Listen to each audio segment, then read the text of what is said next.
Hi everyone, so in this video today we're going to be going through a recipe that I use quite a bit for making fluffy kind of American style pancakes, kind of big thick ones you see on the TV on programs like Man v Food and those sort of things. So this is a recipe which I've adapted off something I found on a BBC website. I'm going to go through some of the ingredients and then we'll go through the processes and then we'll see hopefully the finished thing looking really good. So to go into them, what you need is about 135 grams worth of plain flour. About 1 tablespoon, 2 tablespoons of baking powder, pinch of salt, sea salt, normal salt, doesn't really matter, a load of butter, specifically probably around a tablespoon of butter, and that's going to be used for melting and going into the actual pancakes, and also used for cooking them as well. And then a little bit of caster sugar, probably about 2 tablespoons of caster sugar, and then if you want it with bacon or cheese, we've got about 3 rashers there chopped up, and about 40 grams worth of cheese, in this case cheddar. I don't think it really matters what you use. And then you're going to need about 135 ml of milk mixed in with 1 large egg. Okay, so we put together the sugar, salt and flour. We've kind of mixed that up a little bit in there. What we've also done is we've had to melt that butter, so what we've done is just created a quick kind of bain-marie type thing, boiling water, put the butter in there. Mix it all together. Once that's more or less melted to that extent, pour that in. Give that a quick stir.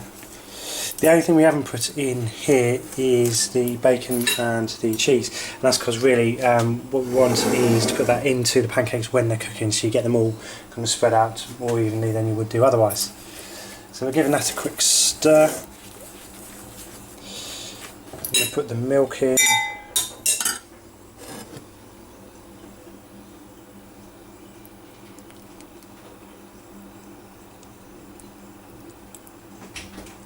That. So after a lot of stirring, we're left with a kind of thin batter mixture. It is a little bit thicker than the normal pancakes that we're doing in the UK or in England, but this is really what you want, because it's going to be the thickness, which is what you're really looking for, and that's how you go about getting it, really, by having a kind of thicker batter. So when that's done, I mean, ideally you probably want to do it so there's no more lumps left in it, but really that doesn't bother me that much. So after that's done, get some butter into your pan,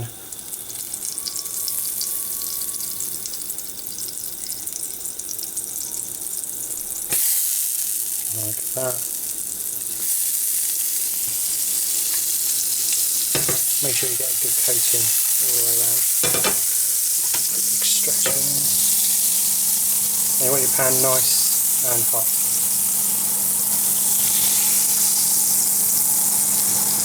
Like that. Then what we're going to do is just leave that to melt in a little bit.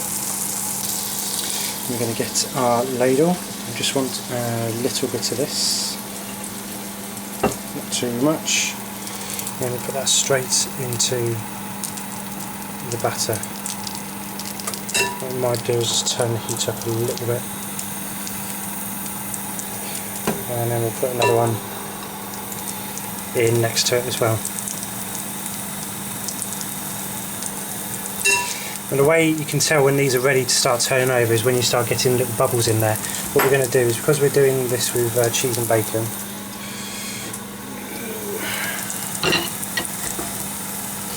going to sprinkle a little bit of the grated cheese in there, also some of the bacon pieces as well.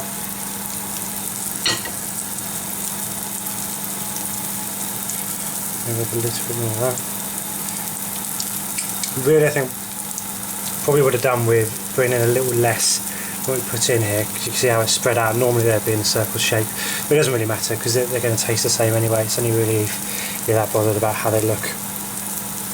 So you can see now you're starting to get the bubble effect around there, around there. That shows you they're starting to cook. Make sure they don't stick. Just go around the edges.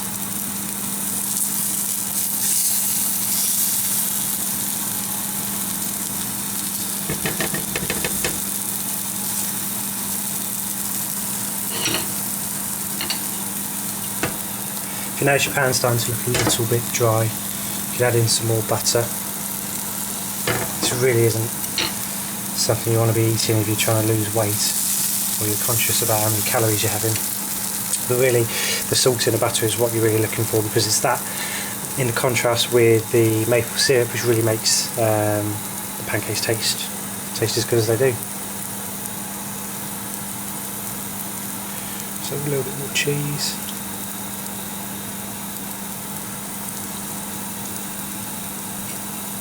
See now, it's starting to bubble a little bit more, probably to the point where they're going to be ready to toss. So I'm just going to put this down while I do it. Okay, so we flipped it now, and you can see it's more or less cooked now. So what I'm going to do is just take this one out, stick it on the plate.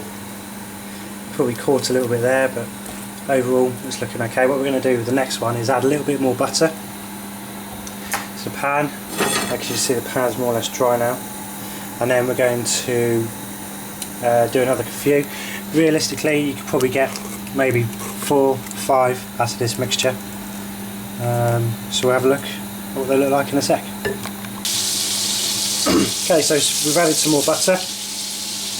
Go for a second load. This time I'm just going to put a little bit less in. We found it was a bit too much last time. Again, just add it in nice and slowly, like that. So it spreads out. Try and keep it in a round shape for the pancakes. I'm just going to get another one. Then add that nice and slowly.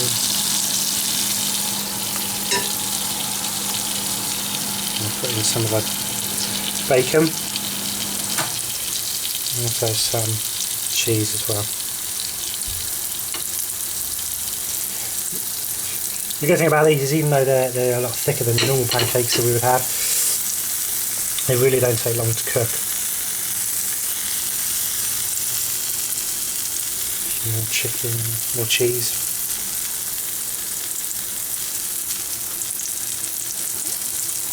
There you go, and you want to be making sure they're not sticking. Just keep them loose on the edges.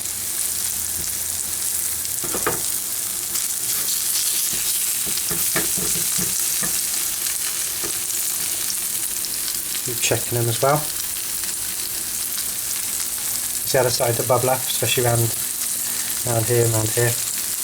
Showing you they're going to be ready for flipping in a sec.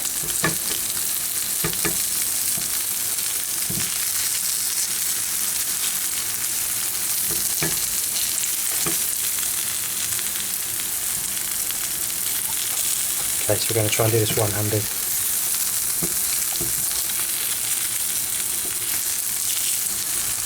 It's not going to work one-handed. I have to put this down. Okay, so we flip those now. Probably caught a little bit on the edge, a little bit back. You can cut that off. That's not going to cause any issues. Again, you just want to make sure they're not sticking.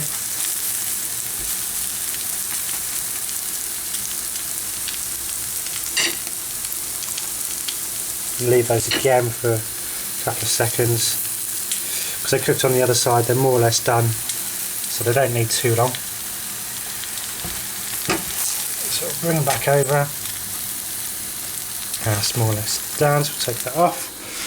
Again on the plate. And with this one, again, it's more or less done. And then what we're using with this is, of course, maple syrup. This is the one we've been able to get in the shop in the Co-op just down the road.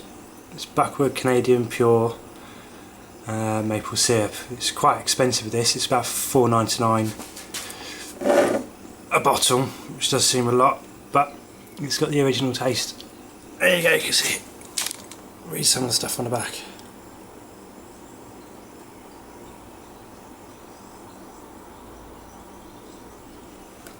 So anyway, check it out. Probably get some more stuff, a bit cheaper probably in Tesco, those sort of places. But essentially, that's it. And of course, we then drizzle a lot on the top.